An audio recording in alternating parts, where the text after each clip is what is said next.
தெரிஞ்சதை சொல்லித்தரேன். இப்போ வந்து ஷோல்டர் வந்து 1/4 இன்ச்சு இறக்க சொல்லியிருக்காங்க. எப்படி மார்க் பண்ணலான்னு பாருங்கள்.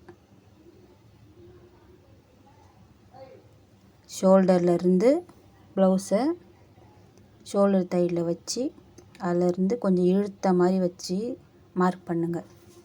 அப்போ தான் சரியாக இருக்கும். இழுத்த மாதிரி மார்க் பண்ணிவிட்டு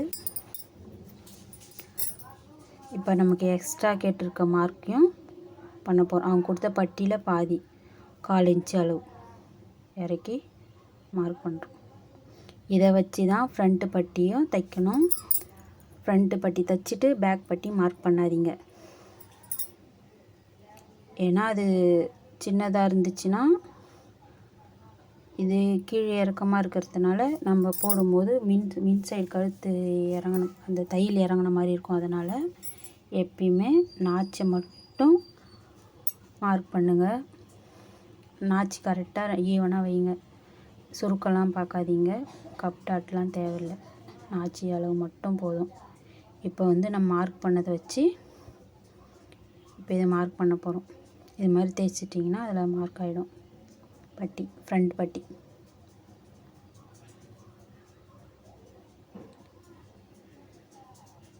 இது நம்ம இப்போ மார்க் பண்ண அளவு. இப்போ அவங்க கொடுத்த ப்ளவுஸில் என்ன அளவு இருக்குன்னு பாருங்கள்.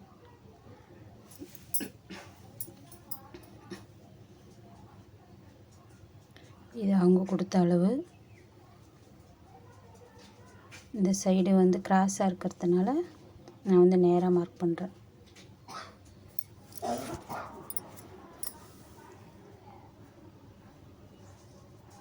இது ப்ளவுஸோட அளவு. இப்போ நம்ம மார்க் பண்ண அளவு இது. எப்பயுமே முதுகு இறக்கி வைக்கணுன்னும் போது நீங்கள் ஃப்ரண்ட்டு பட்டியும் பார்த்துட்டு அதுக்கப்புறம் தைச்சி பாருங்கள். அப்போ ஈவனாக இருக்கும். ஷோல்டர்லாம் இறங்காது, லூஸும் வராது. இதனாலேயும் ஷோல்டர் இறங்குனா தையல் கீழே இருக்கும், ஃப்ரண்ட்டில் வந்திருக்கும். அந்த ஷோல்டரில் நிற்காது அந்த தையல். இதெல்லாம் ரொம்ப சின்ன விஷயம். இதெல்லாம் உன்னிப்பாக கவனித்து தைச்சி பாருங்கள்.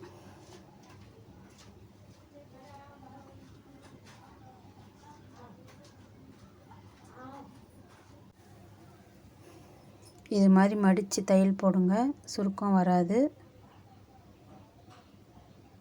இப்போ பேக் சைடு வச்சு பார்த்தீங்கன்னா கரெக்டாக இருக்கும். அந்த மார்க் பண்ண அளவும் இந்த பட்டியும் கரெக்டாக இருக்கும்.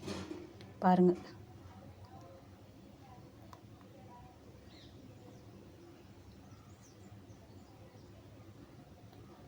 நீங்கள் தைக்கும் போது இதெல்லாம் கொஞ்சம் சின்ன விஷயந்தான், நோட் பண்ணி தைச்சி பாருங்கள்.